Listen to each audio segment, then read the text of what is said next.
My daughter-in-law smiled at the camera and snapped, "Don't block the aisle like a fat pig," and the room pretended not to hear. I felt the sting steadied my pearls and chose the kind of silence that keeps receipts instead of making scenes. I noted the time photographed the place card by the service door, and when her father's eyes met mine, recognition dawning, I let him remember exactly who bought his company. That was only the first ripple. Contracts, clocks, and consequences were already moving beneath the music. Before I continue the story, please subscribe to the channel and leave a comment letting me know where you're watching from. My name is Maris Calder, though most people just call me Marys. I'm 66, a widow who learned long ago how to step lightly through other people's showpieces. If there's an art to being strategically invisible, I've practiced it long enough to pass for native. It isn't self-pity. It's a skill useful in rooms where the center of attention runs on money mirrors and a camera pointed the right way. Today was Rowan's wedding. Loudoun County in late afternoon looked like a postcard rows of vines, a small stone chapel, a breeze that smelled faintly of crushed grape skins. My dress was simple navy with my mother's pearl strand, cool against my skin. I breathed in, counted 4, breathed out, and reminded myself why I was here to witness my son's joy not to be seen. The gravel drive crackled beneath the tires as I turned toward the valet circle. Staff moved like a small orchestra, tuning clipboards, headsets, linen carts gliding. Beyond them, the chapel bell sounded, once a low note that settled into my ribs. Curated grandeur, I thought, but familiar. I've been in rooms like this before, the kind where seating says more than speeches, where a chair can be a crown or a cage. That old lesson flickered in the back of my mind, not as a threat, but as a reminder. In families, as in galas, where you sit is what you are. I parked in the shaded alcove near the service path and reached for my phone to silence it. A new email floated to the top, seating V7 draft. For a second, I assumed it wasn't meant for me, one of those accidental group hits planners send.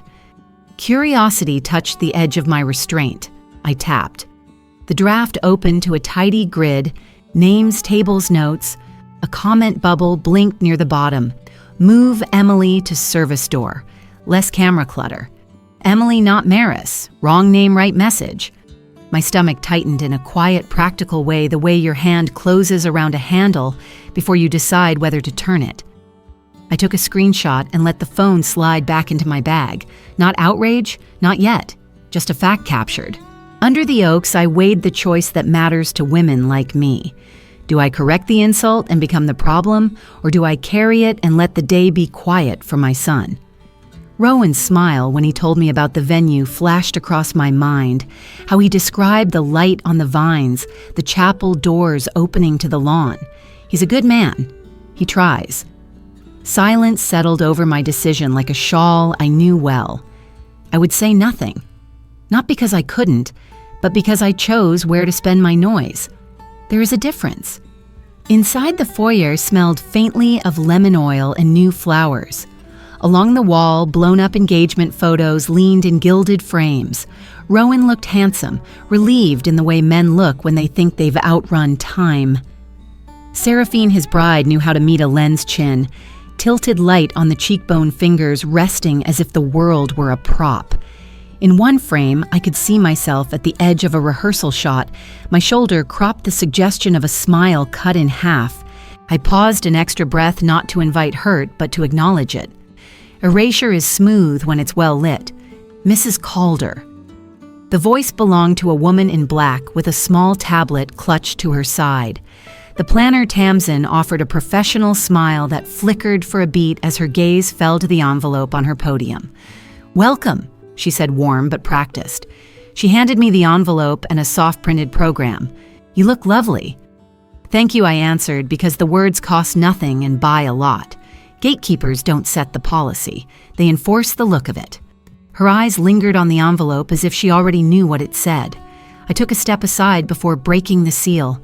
Inside lay a folded seating map with neat icons for tables and doors and a place card tucked like a secret. I slid the card out with my thumb. Mrs. Calder guest. Table 29, service door. The sting was clean, not theatrical. I smoothed the card with my palm, refolded the map, and put both back as if they were fragile. The pearls at my throat reminded me of steadier women, my mother who could make a holiday out of leftovers and a crisis out of nothing. Strength doesn't need sound to be real. The ballroom opened like a promise, candles lifted, crystal chimed when air moved. Long tables glowed under a sweep of bistro lights. I traced the perimeter with the map in hand past the photographer testing angles and the florist's last-minute stem trim. Table 29 sat by the service door, where a narrow hinge snapped back and forth as servers emerged with trays. My chair faced not the head table, not the string trio, but the pathway of work refills swaps a quick wipe where a drop of sauce landed. Nothing about it was accidental. You don't put a person somewhere like that by mistake. You put them there so the camera won't catch them. I slid into the chair and set my bag at my feet. A server whisked past the air he carried, lifting a strand of hair near my temple. I tucked it back and unfolded my napkin. People think dignity is a speech. It can be a napkin too.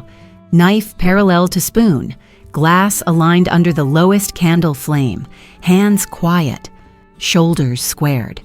The old rituals came back like muscle memory. When you can't move the walls, you straighten the frame. A floor captain stopped within a breath of my table, his clipboard dotted with highlighted cells. "Can I get you anything, ma'am?" His voice held the warm courtesy of someone trained to fix small problems and sidestep large ones. I kept my tone even. "Would you mind checking if this seat is correct? I may be mistaken." I offered the card without the map, a small test. He scanned the list, eyes moving left to right, fingertip landing on my name. "It's correct, ma'am. No pity, no edge, just policy poured into a sentence." I nodded, thanked him, and let him return to motion. Somewhere behind the head table, laughter rose and fell like a wave hitting a dock. The string trio shifted to something bright that made the candlelight look younger. I tapped my phone awake under the tablecloth, angled the camera, and took one discreet photo of the card against the linen and the door sign in the frame. Then I pressed the phone lightly to the pearls and felt the roundness steady me. People talk about vows in chapels. I make mine in small places. I will not stain my son's day. I will not forget what it costs to keep it clean. Time lengthened the way it does when you hold a posture. Guests floated past in flourishes of perfume and silk. A child darted toward the dessert cart and was intercepted by a smiling attendant, all kindness and gentle redirection. A cousin I hadn't seen in years glanced my way, then pretended to be urgently needed by a centerpiece. None of it surprised me. Some families build a room and then decide who counts as furniture. A burst of applause rolled in from the terrace. I could tell by the rhythm it was for a joke with a practiced landing. My hands stayed folded. This was the cost I had chosen to sit still so someone I love could stand happy. From farther inside the room, a familiar voice rose, bright as a toast, sharp as a tack laid under a chair. It sliced through the chatter, aimed and effortless, the way only certain people can cut you without lifting their volume. I didn't look immediately. I let the sound reach me, pass through me, and settle. There is power in not snapping your head toward trouble like a dog to a whistle. Then I turned calm as a metronome, the vow still warm in my chest and the pearls cool in my hand. The night had declared itself. I would keep its ledger. The laughter from the pre-reception spilled toward my table like warm sugar, and then it sharpened. I stood smoothing my skirt with one hand and touching my pearls with the other, the way I might steady a picture frame after a door slams. I told my face what to do, pleasant, untroubled, and let my spine do the rest. There's a kind of dignity that lives in how you rise, not in who notices. I stepped into the corridor that ran alongside the ballroom. Vendors flowed past with the quiet focus of people on a clock. The DJ scrolling through a playlist, a florist trimming a stubborn stem, a photographer testing his light against the gilded wall. They nodded at me the way professionals do when a guest crosses their lane, courteous, efficient, a little surprised to find me in the work path. I took a mental snapshot of each face. Names would come later if I needed them. For now, witnesses were enough. In certain storms, it matters who saw the sky before the clouds broke. Seraphine floated toward a cluster of her friends near the bar, all gloss and practiced warmth, the kind of brightness that bounces well on camera. "There she is," she chimed, catching my eye and then recasting it for the circle. "This is Rowan's mom. She's retired now. Keeps busy." The phrasing was cotton soft, and still it shrank me a size. A young woman across from her Bryn, I'd learn, let one eyebrow tilt by a degree. It was the smallest public vote I'd received all day. I lifted my water glass.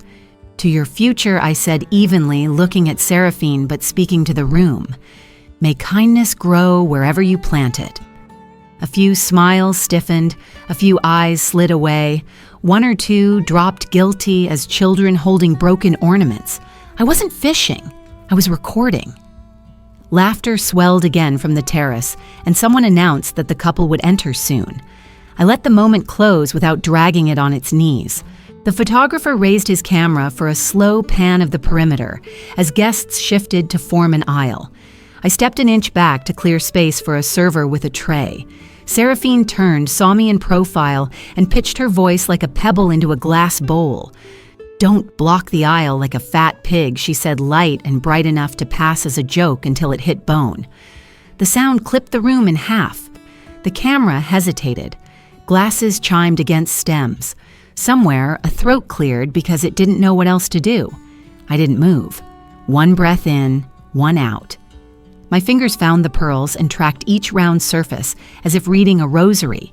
The server kept walking eyes deliberately neutral because service staff learn early that ease comes from pretending not to hear. Bryn's mouth tightened to a line. A man near the bar smirked into his drink and then pretended he hadn't. I let my gaze meet no one's, and in that choice, I saw everyone. Bryn drifted to my shoulder, keeping her voice low. That was uncalled for. The words were plain and adult. No theatrics, and for that, I felt a small, clean gratitude. "I appreciate you saying it," I answered. I didn't hand her a speech or a job to do. People who witness on their own choose to remember better. I moved my chair that measured inch again, turning it so staff could pass without pivoting their hips. A courtesy, nothing more. The camera light blinked red as it swept the path. I could feel the story calcifying for later. She was in the way. She made it hard. Stories like that are handy because they keep a cruelty tidy. My phone buzzed once in my palm. I opened a blank note and typed a few practical lines. 6:18 p.m., pre-reception corridor by ballroom. DJ table to the right.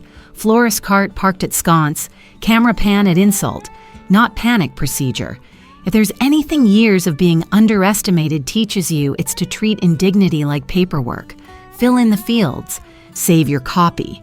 Seraphine gave a little toss of her hair and sent her voice back over her shoulder. "I'm kidding," she called to the cluster, the way you throw a sweater over a stain and hope the lighting forgives you. A few people laughed too loudly. Most pretended to be checking their programs. I let the word lie on the polished floor where she dropped it. Jokes that draw blood aren't jokes. They're knives with confetti glued to the handle. I returned to table 29 and set my napkin across my lap.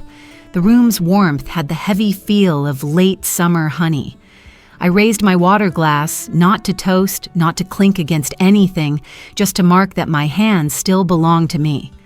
There's a rule I made for myself after my husband died. I don't bleed where people can use it. Inside, a door clicked shut on whatever the insult could have taken. Another door, quieter, opened on what it might teach me to do. The ballroom doors parted for the next procession, a wide lane of candlelight and expectation. Conversations thinned. The string trio shifted to something gold-edged. As people turned, the flow of bodies left a clean line of sight from the entry to my small table by the service door. A man stepped through silver at the temple's posture that spoke of years at head tables and years pretending not to notice who stood behind them. His eyes swept, landed on my face, and stopped as if he'd found a file mislaid in a locked drawer. Surprise knocked the air right out of him. He said my full legal name like a key that had finally found the right lock. He said my full legal name like a verdict, first, middle, last, each syllable, clean as a gavel strike. Conversations around us went thin. Even the trio paused between measures as if someone had put a hand on the record. I felt the room tighten and then narrow until all the velvet and crystal shrank to a small circle, where he and I stood looking at one another across the aisle. "Good evening," I said, because ordinary words are a good anchor when the floor wants to tilt. I didn't move toward him. I didn't move away. I let my breath lengthen by one beat and kept my hands soft at my sides, pearls warm against my collarbone. Aldrich Vale blinked. Missing the stem of the glass, a server offered fingers, tapping the air before he found it. His gaze went from my face to the pearls to the rigs of the photo and lighting crew, then back to me. I watched memory climb through him the way sunrise lifts a field, quiet, unstoppable. "We've met," he said, "in a boardroom." He didn't say the company name. He didn't have to. People who've signed papers that change lives rarely forget the room where they did it. Dad Seraphine's voice arrived a half second before she did bright enough to bounce. She slid into the triangle between us wearing a smile meant for cameras and small donors. "Everything okay?" The question was language for the guests. The eyes she turned on him asked for something else. "Read your line. Keep the scene moving." Aldrich didn't pick up the cue. He kept looking at me like a man remembering he'd once ignored the quiet person in the back only to learn later that she'd been the one steering. For a heartbeat, no one spoke. Somewhere near the bar, ice cracked in a bucket. "The foyer might have better air," I said gently. No accusation, no drama. Out of the corner of my eye, I saw Isolde, his wife, resting her hand on a chair back, watching with the careful stillness of someone who understands that two stories are about to collide. We stepped into the anteroom together, Aldrich and I half a pace apart, Seraphine floating an inch behind like a ribbon that didn't want to be tied. The foyer was all glow and staging candles in hurricanes, a guest book with gold pens, and an enormous canvas wall of engagement photos printed so large you could count the threads in Rowan's jacket. The air ran a touch cooler the way hallways do when they've been set to preserve flowers and illusions. I took in the canvas. Curated moments marched in flattering light, the hand holding on the dock. The coffee shop shot with notebooks and casual laughs. The vineyard stroll in early spring. I scanned for any photo where I stood next to my son, an afternoon I remembered in the park when I'd straightened his collar and the photographer had asked me to step in just for one. It wasn't there. I let my gaze run the grid again, slower. None. Bottom right, I recognized a shot from a family brunch last fall. I remembered the exact second the shutter clicked Rowan's shoulder under my palm, the way our heads leaned without instruction. On the canvas, the frame ended 1 inch to the left of where my hand had been. It was a clean crop professional, like a tailor's seam that leaves the dress looking seamless, and the extra fabric in a trash bin. I didn't feel anger rise. I felt the snip, the decision, the neatness, the intent. A server in a black vest passed, slowed, as if she'd heard a weather report I couldn't. She glanced at the escort card still tucked in my clutch, then at the canvas wall and lowered her voice. "I'm sorry, they put you near the service door, ma'am," she said. No fuss, no pity.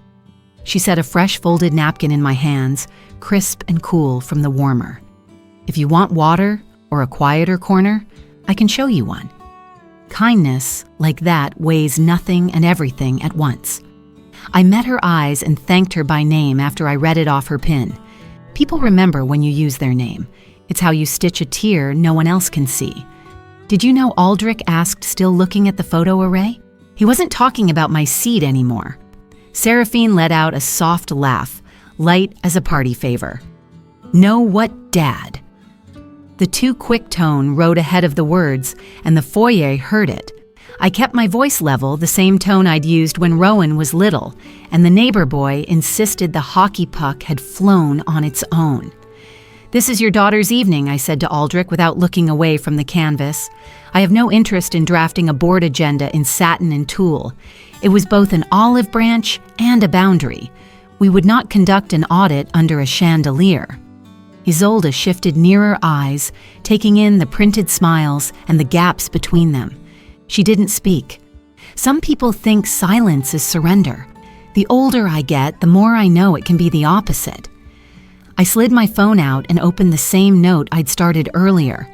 I added the time, the location of the wall, a brief tag, no photos, including mother of groom, brunch shot cropped at shoulder. Not rage record. Paperwork keeps a person honest, especially when memory wants to blur what cuts. Aldrich's jaw worked once, twice. I thought he stopped, then tried again.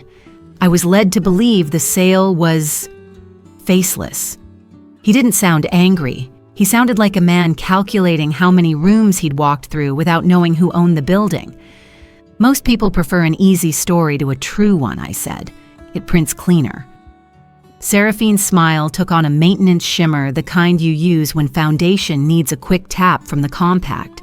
Dad guests are waiting inside, she said, and the photographer is ready for portraits. Her voice reached for him, elastic and bright. In a minute, he answered, still looking at the canvas, and the minute told her more than any hour could have. His shoulders had a new line to them, a memory-laden stiffness I recognized from meetings where the numbers refused to flatter the plan. The same server who'd given me the napkin returned with water. "They're calling folks for photos in the ballroom," she murmured, as if sharing a schedule rather than offering me a way out. I took the glass and felt the chill bloom in my palm. "Thank you," I told her. "I'm fine here." Seraphine's eyes flicked to the napkin, to the water, to the way staff were treating me as if I belonged to the category called guest. That's the thing about power. It isn't only who signs checks. It's who strangers decide to care for without being told. From the ballroom, a microphone popped and settled, and the MC's voice rolled warm through the doorway, asking families to gather for portraits. On the canvas, my son smiled toward a middle distance where I used to be. Aldrich nodded once, as if confirming an old decision that had just become new again. He didn't apologize. He didn't owe me that in this hallway. What he did owe was his attention to the gravity in the room, and he gave it. "I'll see you inside," I told him. It wasn't an invitation or a dismissal, just a sentence that left space for a choice. As I turned, I let my fingers find the pearls again, more to feel their round certainty than to shield anything. Behind me, Seraphine's brightness thinned, showing the wires. The foyer lights warmed a shade, but the air did not. I walked back toward the ballroom doors at an even pace, the kind you keep when you have learned not to run even when someone yells fire. The MC called for the parents of the couple to step forward. I could feel the room beginning to arrange people like pieces on a board, who is held, who is framed, who is meant to be missing. The MC's voice rose from the ballroom like a warm tide. "Parents' wedding party, let's gather at the portrait wall." I stood smoothing my skirt as if it were a flag I intended to keep at half-mast. The call was for parents. I answered it by moving toward the edge of the framed space close enough to be called in, far enough that no one could claim I crashed the picture. Tamsin's team was already laying tape markers as neat as stitches. "Couples here, wedding party there," one assistant said, pointing with 2 fingers, as though conducting a small orchestra of placement and smiles. A gloved hand, discreet professional, touched my elbow and redirected me to a holding spot by a potted olive tree. "We'll bring you in shortly," she said, her tone. Excellent customer service over a policy I could feel, but not see. Seraphine shone like a chandelier someone had turned up to 11. "Thank you to everyone who helped raise Rowan," she told the gathered half-circle eyes moving generously across the room, skipping me the way a record sometimes skips past a groove it doesn't want to play. I gave her the nod you reserve for a weather forecast acknowledgement without belief and kept my place by the tree. The videographer Bastian, according to his badge, drifted near the lighting rigs with the self-effacing grace of someone who knows his work matters most when he's not the event. His lens tracked the tape on the floor. The assistant's tiny hand signals the way people were sorted, paused, and released like travelers through a well-run terminal. He didn't gawk. He witnessed. "We'll do immediate family," only a coordinator announced, lifting an arm to create a velvet rope made of air. I watched a couple behind me smile apologetically as they were guided into the light, while I was gently kept in the shadow. The phrase landed soft and heavy at once. I didn't tug at it. I wanted the rope exactly where it was so the camera could see it too. From behind a gauzy scrim came a hushed instruction, pitched for staff ears only. "Keep her near the service door. Less camera clutter." It was not shouted. It didn't need to be. Bastian's boom mic twitched as if it had a conscience. His thumb tapped the side of the rig where time codes live. I met his eye for a fraction and then looked away. Evidence doesn't need applause. I chose a new place to stand, a stone pillar at the edge of the scene. It put me neatly in the wide shot, but outside the curated smiles. If they cropped later, the crop would show. I set my clutch on the pillar ledge, pearls cool against my throat, and folded my hands the way my grandmother taught me for funerals and graduations left over, right fingers quiet. Aldrich lingered a few paces off, jaw-set eyes on the staging as if he were watching a chess opening he'd seen before, but never noticed who lost the queen. Isolde touched his cufflink with a small practiced gesture that translated to "not now." He nodded without looking, but he didn't leave. Parents of the groom, the MC called brightly then, with a seamless spin of script, and now the groom's party. The room flowed forward obediently. No one said my name. The pearls seemed to cool another degree, or maybe it was only the AC doing its job. I cataloged the omission like I would an expense line item, time witnesses. Bastian's camera tilted, capturing tape arrows on the floor, the coordinator's outstretched arm, the soft, immediate family that had become a velvet exclusion. He didn't aim his lens at faces in pain. He let the choreography tell the story. I felt strangely protected by his distance. People underestimate what a steady record can do when a storm passes through. "Let's get one with the mothers," Tamsin offered, sweet as tea. A pause, a check-in glance to Seraphine, then a small shake from the bride that looked like a hair adjustment to anyone not watching for it. "We'll circle back," the planner said, already pivoting to the next frame. Circle back is a phrase that can mean tomorrow never, or when you've forgotten you wanted it. I took one quiet step to clear a server's path, giving room for trays and timing. A captain murmured thanks. Small courtesies are a kind of ballast when a space tries to tilt you off the deck. The camera flashed through a sequence of groupings, siblings, college friends, parents of her. I stood where the pillar met the scene, a border note that refused to blot. At one point, Seraphine threw me a radiant glance that looked generous from 20 feet, but up close, it was all calculation, a smile that asked the room to agree this was fine. Beautiful. Everyone, Bastian said in a low tone, meant for the record, but not the stage. He lifted his rig, rolled a slow, wide, anchored the boom, a breath closer to the scrim where service door had been said. I watched his thumb press a tiny mark. The work of a witness is not a speech. It is a ledger someone else will eventually have to read. The photographer clapped softly to break a cluster. "We'll move to couple portraits now," she announced. Relief bubbled around the floor, the relief of guests who have survived a ritual and earned their way back to cocktails. I stepped aside as if released, not rejected, thanked the nearest staffer for clearing the walkway, and made a measured path back to table 29. The room laughed where laughter was scheduled. I kept my own time. My phone lit up as I took my seat. A text from Seraphine: "Lunch tomorrow, family planning." The words wore friendliness like a borrowed sweater, soft on the outside tag scratching at the neck. I looked at the screen until my reflection appeared on it, small and calm. I typed one word: sure. I added no exclamation point, no qualifier. In business and in families, the period is a tool. Across the room, Aldrich stood near the edge of the portrait wall, not moving toward the bar or the dance floor. Isolde was beside him, one hand around his forearm. He seemed to be learning a new map for a house he believed he knew.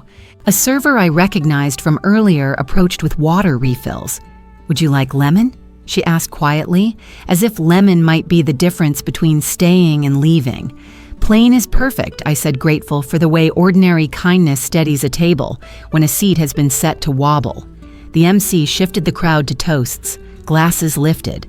The lighting techs dimmed the room a shade and warmed the couple in a honeyed circle. Outside that circle, the edges stayed visible to anyone who wanted to look. Some did. Most preferred the honey. I checked my note again, added 2 words portrait omission, then shut the phone. There are nights to speak and nights to write. Tonight belonged to ink without noise. On the way to the restroom, I passed the staging corridor. Through the cracked door of a staff alcove, I heard a voice say, "Make sure the wide is clean. No service door traffic." Another answered copy. Bastion's silhouette crossed the gap steady as a metronome. I didn't linger. I didn't need more. Back at my table, I folded the fresh napkin the server had given me into a smaller square and placed it under my water glass to catch any condensation. The gesture felt like the right size for the evening preventative tidy quiet. The band launched into its first full dance set, and couples filled the floor. For a song and a half, I watched shoes and hems and the way people lean when they think they're unseen. Then I rose, collected my clutch, and made my way toward the exit to catch a few lungfuls of night air. The vineyard at dusk smelled like cut grass and beginnings, which is a funny scent for a night built out of endings. At the door, my phone pulsed again with the lunch invite on the screen as though it wanted me to forget and then remember. I tapped the message open, reread my single-word reply, and locked the screen. The glow faded. The next day's table was already being set in my mind, place cards not for toasts, but for terms. By the time the stars took over the vineyard sky, I knew 2 things with the certainty of a handrail. They had moved me to the service door on purpose, and the camera had seen who gave the order. I didn't need to argue either point. I only needed to show up on time to the meeting someone thought would be mine to lose. The wind off the Potomac still had a spring bite when I pushed through the etched glass door at noon. A host in a dark suit led me past framed maps and hushed tables into a corner booth where the light fell like a spotlight and the world could pretend to be reasonable. He slid leather-bound menus toward the center. I set my phone face down, pearls aligned, and measured my breath the way you do before a blood draw, still steady, cooperative. Yesterday was magic, Seraphine said as she scooted in beside Rowan instead of across from him, claiming proximity as authority. She wore a tailored cream jacket and the kind of smile that photographs as kindness. The photos are going to be stunning. Thank you again for being there. No apology, not even a glance at the bruise silence leaves. Rowan stirred his water with the straw like he was trying to read it. I watched his hands, not his face, because hands tell you what the mouth won't. We wanted to talk about family planning, she continued. We're so excited to build something intentional. Rowan nodded on cue and looked relieved to have a script. I heard the server's steps, the clink of glassware, the muted city through the pane. This was not a surprise lunch. This was a presentation. Seraphine drew a 3-page document from a slim folio and laid it between the bread plate and the salt. A family trust, she said lightly, as if she were offering me dessert. Equal votes among 3 trustees, Rowan, me, and you, Maris, to guide long-term goals. Initial capitalization just to establish credibility with institutions. Quarterly reporting for transparency. Nothing complicated. I pulled the pages closer without touching the signature lines. The headings were tidy, the verbs even tidier. Establish, govern, allocate, protect. Who drafts amendments? I asked, smoothing the corner with one finger. Who holds veto power when votes tie? What triggers distributions and what counts as hardship? How are beneficiary classes defined when children arrive? Are in-laws included or only blood? She smiled like I had asked whether the soup was good. Those are flexible. We wanted to start with a framework. Our attorney can add the guardrails you like. For privacy, she said, tapping a line halfway down page 2. You've always valued yours. A trust keeps things quiet and shielded. Also, her tone warmed. There's an initial pledge to demonstrate seriousness. 8 figures over a reasonable schedule. No rush, of course. The number didn't blink. It simply sat there, an unmarked step she hoped I would take while admiring the view. Rowan cleared his throat. It's kind of like keeping everything consistent so we can, bridge where we're heading. I heard the boy who once asked for extra shifts at the hardware store so he could buy his own cleats. The words now belong to meetings, not work. Let's loop Lucan, Seraphine said already, unlocking her phone. He can explain better. She put the call on speaker and set it by the butter dish. Lucan Price, a pleasant baritone, answered DC lacquer overconfidence. Delighted. A flexible shell is ideal for modern families. Clean exit options, excellent tax posture. We'll keep governance light touch so you can adapt. We do this all the time for UHNW clients. What are the exit options, I asked. Enumerate them. Resignations, replacement mechanisms, discretionary carve-outs, he said smoothly. The goal is agility. You don't want to lock yourself into something you can't pivot from later. Agility for whom, I asked. The server arrived with iced tea and retreated on soft shoes. Lucan filled the silence with praise for simplicity. He offered no specifics. I took a sip that tasted like cold patience and let the speakerphone talk to the leather menus. When he finished polishing his own sentences, I set my glass down. No trust proceeds without audited books for any entity touching it. Independent counsel, for each trustee an explicit conflict of interest policy that names spousal roles and sunset clauses tied to measurable events. Distributions must be needs-based and documented, and there will be no initial pledge. I slid the stack back across the table, uncreased, unsmudged, as if returning something that didn't fit. Seraphine's smile brightened by 1 lumen the way you raise your voice when a microphone is dying. We can iterate. Of course you can, I said.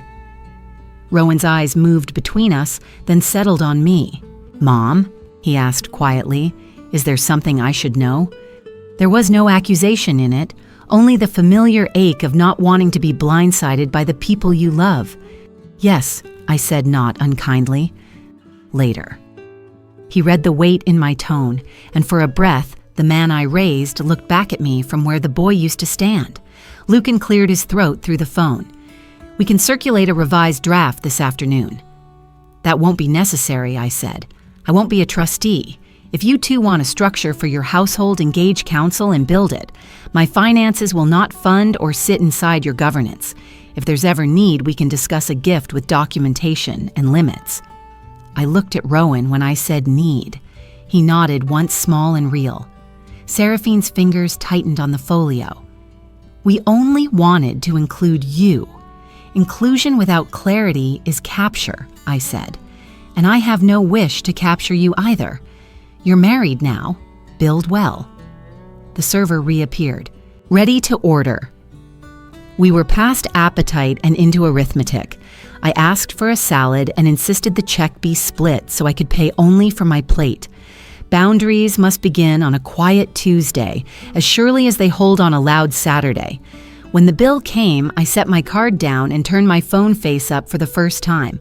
One text awaited from an old number I trust, Dorian. Standing by if you need eyes. On the sidewalk, noon light bounced off office windows, and the traffic hummed its indifferent hymn. Rowan kissed my cheek and said he'd call me later. No promise, no apology. Just the honest scramble of a man getting up to speed on his own life. Seraphine hugged me perfume and performance and whispered, "We'll make this easy." It sounded like a plan and a threat. I watched them head east toward the garage. Then I texted Dorian full workup on Seraphine's counsel, past filings, active entities. Quietly. His reply was the same it has always been on it. I angled my steps toward a building with a small brass plaque that most people overlook. Not a bank, a notary. Inside, the clerk behind the counter glanced over my form and shook her head. "I can't notarize this copy," she said. "It's missing a preparer's stamp." Her refusal was not a setback. It was a signpost. I thanked her, slid the page back into my folder, and stepped out into the wind. Paper makes a sharper sound when someone else expects to sign it for you. It's louder still when you don't. Across K Street, a cyclist rang a bell and a woman in a navy suit laughed into her headset. Life did what it does, move forward, unaware of who just chose the long road over the easy cliff. I walked it gladly. I had time records and a name apparently some people finally remembered to use. The bell above the glass door gave a tired chime as I stepped into the notary storefront. Fluorescent tubes hummed like old bees. Certificate frames lined the wall in neat grids. A clear acrylic shield split the counter in two, and a pen on a chain waited like a small tether. I slid the manila folder onto the ledge and felt the cool weight of my pearls at my throat, a reminder to breathe, not to rush. Midday traffic whispered through the door seams. Somewhere behind a partition, a laser printer coughed and rested. Afternoon, the woman behind the counter said. Her name badge read, Clara Wynn Notary Public. No-nonsense, hair-careful lipstick sleeves pushed to the elbow. I passed the single sheet Seraphine had texted an hour earlier, as if it were harmless authorization. No dates, no dollar amounts. A paragraph that promised everything to everyone and obligated no one, specifically least of all the people holding the pen. Clara didn't speak at first. She read. Her finger landed on a blank line that pretended not to be important. Then it drifted to a phrase that looked official, if your eyes were tired for all necessary purposes. She looked up at me and then down again, measuring not just the page but the space between what it said and what it wanted. I won't stamp this, she said, turning the paper so the vague parts faced the window and the fluorescent light made them louder. The pen on its chain tapped the counter once.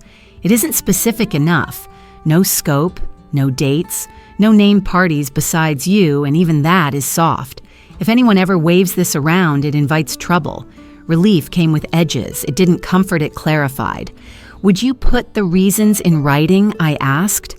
Short form is fine. I kept my voice even not triumphant. The point was not to win in the lobby. The point was to build a clean line someone else couldn't smudge later. She pulled a small template from a drawer and began to type refusal to notarize. Due to lack of specific authority, undefined beneficiaries, absent effective expiration dates, and risk of coercion or misuse. Identity verified, intent not established.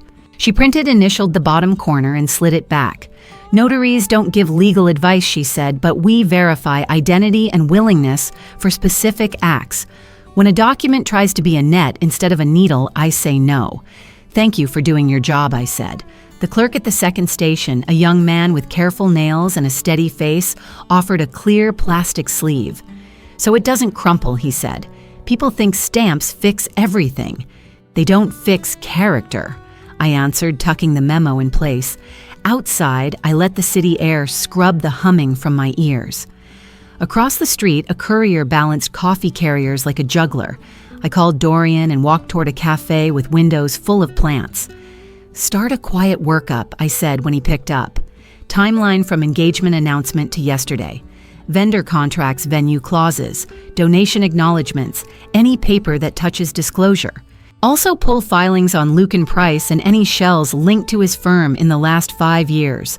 Already drafting a list, he said. I could hear keyboard keys like small hammers. You want interviews? Only if they volunteer, I said. No pressure. Paper first. People second. At a corner table, I ordered black coffee and opened the folder. Chain of custody is a simple habit photograph the front page with the refusal memo partly visible. Photograph the memo alone. Photograph my driver's license beside the date on the cafe receipt. Include the cafe's Wi-Fi splash screen with the location tag. I added timestamps to each file name and pushed them into an encrypted folder that replicates itself to 3 places no one can see. The barista called a name that wasn't mine, milk steamed. The cafe door sighed open and shut. What I didn't do was text Rowan from the curb. I would not make my son choose in a parking lot or at a crosswalk. Silence is not surrender, it's staging. I sipped coffee that had the good bitterness of something honest and opened my messages to send one small thing to Seraphine Independent Notary, declined to notarize. Document lacks specificity. Please route through counsel. No sermon, no adjectives. just a line of fact that would sit cleanly in any record. She replied in less than a minute. Of course, we'll refine 3 exclamation points where one would have done cheer where clarity belonged. I typed nothing further. Let her draft. Let her think this was a pause for politeness instead of a pivot for proof. Dorian texted again, vendors pinging back. One says a thank you email last month listed you among key supporters. I felt the click of a gear finding its teeth. Forward headers only I wrote. No screenshots from them ask for original. We keep metadata or we keep nothing. The afternoon thinned around the edges. Office workers drifted in, ordering iced drinks with names longer than their patience. I reviewed the refusal memo one more time and slid it behind the cafe receipt in the sleeve. The stamped word at the top, refused, was not a wall. It was a signpost pointing away from shortcuts. Back on the sidewalk, I passed a shop window full of shoes I didn't need and a charity box asking for children's coats. I thought of Rowan at 8 stubbornly zipping his jacket by himself because he wanted to be quick like Dad. I thought of him yesterday, a new husband holding vocabulary that didn't fit yet and looking for the place to set it down. Love does not sign where it cannot read. It waits and it watches, and it does the work other people don't see. By the time I reached the corner, the sun had shifted just enough to turn the street signs into little mirrors. My phone vibrated. Another message from Dorian Venue Coordinator confirms there's internal correspondence about seating for optics, requesting permission to share formally. I stopped under a tree where the new leaves were the color of promises and typed, "Tell them yes, formally. We respect their jobs and their privacy. We only want the truth in its own clothes." A bus rolled by, all squeal and sigh. I crossed with the crowd, then paused at the median and let everyone else hurry. The day had been full of attempts to make me move faster than my judgment. I would not. On the far curb, a woman in scrubs argued gently with her phone about a pharmacy refill. A man in a suit loosened his tie and laughed at something only he could hear. I slipped the sleeve back into the manila folder and felt its new weight. Not heavy, just present. The kind of weight that keeps paper from sliding off a polished table when someone tries to tug it away. The bell above the cafe door chimed again behind me. I didn't turn back. I had a refusal, a record, and a path. The rest would arrive in its own order if I kept mine. Dorian's text came just as the sun dropped behind the building's vendors responding. I unlocked my apartment, set my yellow legal pad on the dining table, and slipped off my pearls. Tonight was for paper, not tears. I brewed a fresh cup of tea, slid my glasses on, and gave myself one rule: every detail that humiliated me yesterday would find a home on these pages tonight. I opened a fresh binder and penciled out the tabs: venue, contract vendors, statements, notary, refusal seating, map video, audio comms, timeline. Each folder earned its own checklist. Proof doesn't build itself, it asks for structure, and I had always been good at structure. The first emails went out simple and polite, a single paragraph to each vendor. Please confirm services, times, and acknowledgments previously sent. For my records, no hint of accusation, no sharp edges. Courtesy carries farther than demands. Alawan, the florist, replied within the hour. She forwarded the thank you note she'd sent days before. "So grateful for your endowment support, Ms. Calder. It made this arrangement possible." Her words didn't sting, they steadied me. She'd already said the truth out loud, and all she did now was repeat it. I filed her email under vendors, statements, and moved on. Every file, every reply I captured twice, once in PDF, once in timestamp notes. Dry notes without adjectives. That way they could travel far. I logged each document by who, what, when, and where. Then Bastian, the videographer, checked in. He confirmed he had preserved not just the footage, but the ambient audio. He even included a digital hash ID and timecode index professional to the bone. That gave me more comfort than any kind word could, because it meant there was a record no one could erase. The real jolt came in Alawan's invoice system. She'd copied me on 2 files, one wedding party order marked unpaid, and another the very same flowers marked paid by Northfield Endowment. My shell. Same order number, different payer. I sat back, pen still in my hand, and let the satisfaction roll slow. They'd tried to wear diamonds while I paid the bill. Numbers don't lie, numbers don't blush. In my binder, I wrote payment source corrected, attribution mismatch public. It read like nothing. That was the point. Dry words outlive drama. By 8 o'clock, the venue's administrator wrote to confirm the conduct clauses existed in the contract and promised to forward to legal for citation.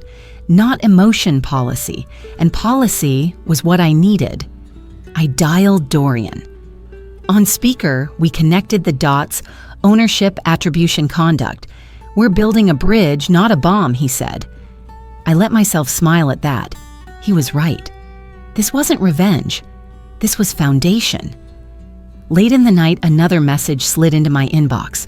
From Richmond. Galen Ortiz, once an employee at Aldrich's company before the takeover. Some of us kept our jobs because someone quiet showed up. I filed his line under moral context. It weighed almost nothing, but it balanced the scale in a way figures never could. Near midnight, I printed the index, slipped each page into a sleeve, and locked the binder in my drawer. The night outside was restless. My apartment was still. I ran a finger along the spine and whispered to no one. Proof doesn't need to shout. It only needs to stand. I arrived with a slim binder pressed flat against my side, my pearls cool at my throat.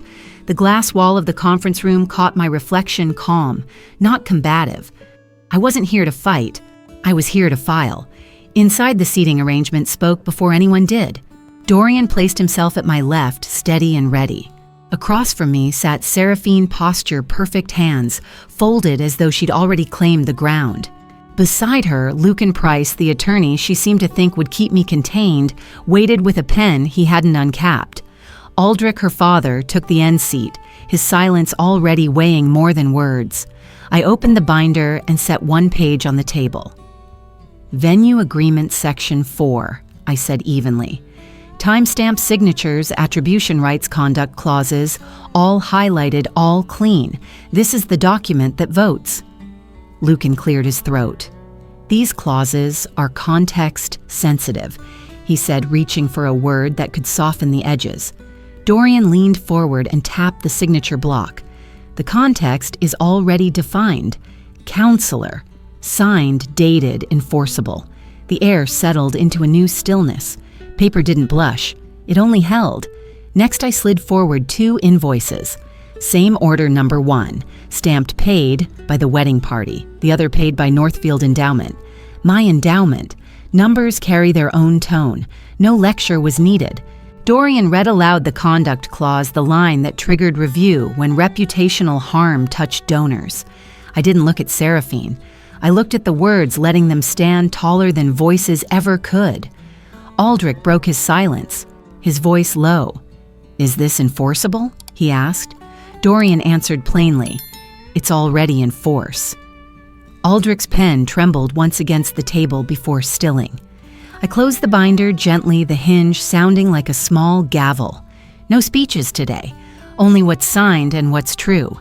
Then I laid out the pattern with deliberate clarity: seating map, public remark, cropped photos, notary refusal, vendor confirmations. I chose verbs like occurred, documented, preserved, facts that didn't bend with anyone's smile. Finally, I slid a 2-page term sheet across the table. Cease complaints and inquiries. Withdraw all attempts to encumber. In return, a finite transition support. At the bottom, a timestamp, 48 hours to decide. The silence did the rest. Seraphine's smile cracked. Lucan read twice. Aldrich exhaled once. I folded my hands and let ink speak louder than any accusation. "You have 48 hours, I said as I stood. I thanked the room, left the binder's index behind, and carried the binder itself with me. In the hallway, my phone lit up with the subject line I expected, and she did not conduct review-initiated morals clause. The email lit my phone before I reached the elevator. Conduct review-initiated morals clause. I stopped in the hallway, the binder still warm under my arm, and let the subject line settle into the air like a gavel strike. Dorian leaned in and scrolled through the message on my screen. His lips pressed thin. Deposit holdback vendor logs reputational harm review, he murmured. It's not a hammer, it's a lever. I nodded. Levers could move heavier things than hammers ever could. The venue's letter laid it out line by line, attribution corrections on printed materials, restrictions on highlight reels, charges for staff time if witnesses needed to be interviewed. I underlined the key phrase, event party must provide names of witnesses. Proof had just been invited to the table. My phone buzzed again. Seraphine's name lit up. I answered. Her voice was sugar first. We can fix this if you drop your paperwork. When I stayed silent, the tone shifted to steel. You're embarrassing, Rowan. I let her words float unanswered. Silence weighed more than any defense I could offer. Then Rowan himself broke through in a text that made my chest tighten. HR asked if any family money could be a conflict with client accounts. Someone's talking. For a moment, I just breathed. Then I typed, "Do not respond yet." I called him immediately. You earned your chair, I told him. We'll handle the rumor with facts, not volume. He wanted to press, but I held my boundary. The ticking of my term sheet clock wasn't his burden to carry. Not yet. Dorian's voice cut through my thoughts. Heads up. Compliance flagged me anonymous inquiry to the SEC tips mailbox. Shells and beneficial ownership. He didn't flinch, just logged it. No subpoena. Not yet. We drafted a neutral readiness note before the fire had room to spread. Preparedness is never glamorous. I updated my trading blackout log. None recent listed passive stakes attached minutes that proved independence. A file that could breathe on its own even if I weren't in the room to defend it. The next call was quieter. Aldrich's number. I didn't authorize any complaints, he said. A pause. Then lower. I know who saved my company. He didn't speak his daughter's name. He didn't need to. We agreed to meet privately away from polished tables and staged smiles. Another ping. Bastian the videographer. His email was precise. He could provide a sworn statement about the overheard seating instructions and attach a hash of the raw audio file. Counsel to counsel, only he wrote. I acknowledged receipt with a single line. Then it was time to tighten the clock. I forwarded the venue's notice and Bastian's affidavit offer to Seraphine and Lucan with one sentence, 48 hours reduces to 24 at midnight. By the time I stepped out onto K Street, the sun had slipped into dusk. The city hummed around me like a server room unseen evidence powering up behind its walls. Conference room C hummed like a refrigerator, steady, unbothered by human nerves. I arrived 2 minutes early and set my binder on the table. Pen-capped phone, silenced. I chose the chair that let me catch the wall monitor's reflection in the glass behind Seraphine. Old habits see the screen even when I'm not looking at it. Dorian came in with his legal pad and a thermos of tea, nodded once, and sat at my left. The venue's compliance manager introduced herself, placed a slim folder on the table, and opened a laptop with the calm of someone used to rules doing the talking. Bastian rolled a small cart against the wall. Tripod, collapsed laptop, ready cables coiled. Seraphine took the seat opposite me with Lucan beside her, posture staged for a photo that wasn't being taken. Aldrich settled at the end of the table, shoulders squared, eyes unreadable. No one remarked on our placement, but the map we drew said enough. Dorian kept it procedural. Joint review, he began, eyes moving around the table. We will authenticate media, confirm applicable clauses, discuss venue actions, capture any HR concerns in summary, and reconvene within 24 hours. No speeches, only records. It's amazing what happens to temperature when words like authenticate and applicable replace feel and believe. Bastian, polite to a fault, slid a one-page sheet to each of us. Checksum list, he said. Hash values, timecode, index, chain of custody, log. He clicked play. The clip was short, a scuffed-in, room-toned clink of glass, a woman's voice just off mic. Keep her near the service door. Less camera clutter, no drama, just atmosphere and instruction. The room went still the way rooms do when they recognize themselves. I didn't move. Not victory, not vindication, verification. The time code in the corner matched the sequence Bastian's log promised. The ambient chime matched the venue's glassware. The distance on the voice suggested a speaker positioned behind the scrim. I jotted the time and sat my pen down again. Lucan cleared his throat. "Context," he said, leaning forward. "You can make any direction sound uncharitable when you flatten it to audio." The venue compliance manager didn't look at him. She looked at her folder. "Context," she agreed, "is why we freeze deliverables while we assess." She read from the agreement, reputational harm triggers review. Vendor assets are paused until attributions are corrected and the conduct issue is addressed. She didn't lecture. She cited. Accordingly, she continued, the venue will initiate a hold on the highlight reel, suspend public photo drops, and ask contracted vendors to pause social tags pending outcome. She glanced at me, only to acknowledge receipt of my nod. Seraphine exhaled through her nose, almost a laugh, almost a scoff. She masked it with a smile. The compliance manager typed a note and kept going. I slid 2 invoices to center, already disclosed, already indexed. Same order number, different payer, I said. Wedding party requested, Northfield endowment paid. Paid stamp dated prior to event. I added a copy of the donor attribution clause. Numbers, not adjectives. Aldrich studied the paper like it might vanish if he blinked. He didn't ask who Northfield was. He knew enough about shells to know the mask wasn't the story. My phone buzzed face down. I turned it over only far enough to read the preview HR's preliminary note. No conflict found, rumor logged, no action taken. I forwarded it to Dorian without comment. Rowan didn't need his mother holding up a memo like armor in a room that didn't deserve to see him at all. Dorian recapped. Media authenticated with chain of custody. Venue freezing deliverables per clause. Payment source confirmed by invoice trail and donor language. HR preliminary memo received and filed. He looked to me. I met Seraphine's eyes instead. 24 hours remain on my term sheet, I said. My tone could have been weather. Aldrich's jaw loosened a fraction. Lucan's pen stopped moving. Seraphine's smile did a small, practiced thing.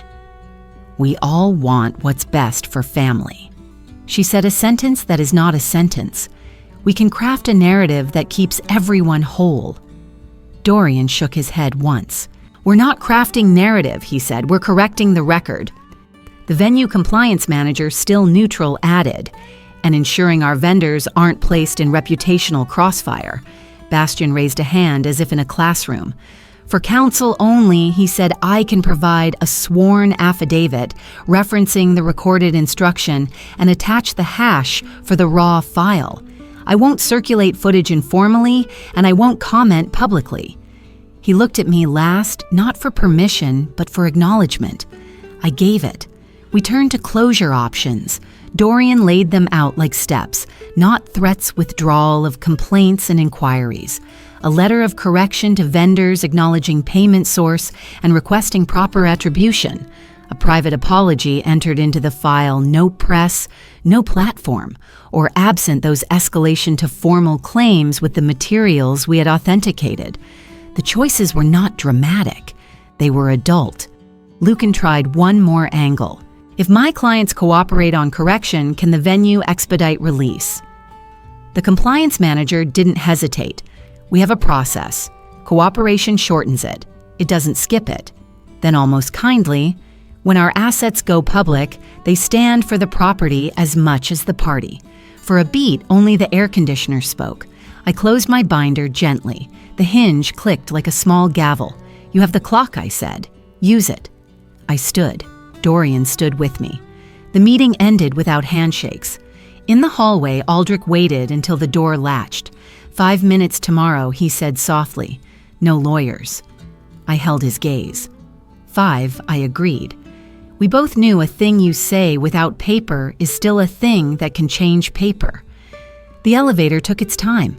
When it came, I stepped in with the binder against my chest and the phone cool in my palm. The evidence would sleep where it belonged on paper under lock with timestamps that did not care whether anyone liked them. My screen lit one more time as the doors closed, a calendar invite. Private conversation, Aldrich. I accepted. Somewhere down the hall, conference room C returned to its soft mechanical hum, the room's simple truth restored: if a camera and a contract sit together long enough, the truth doesn't need a microphone.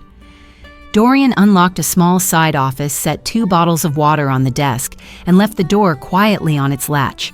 No projector, no wall monitor, just a table polished by other people's decisions. I placed a thin folder at my right hand and a sealed envelope centered on the wood. The blinds cut the morning light into careful strips. I chose the chair with the window at my back so that anyone across from me would face the light, not the other way around.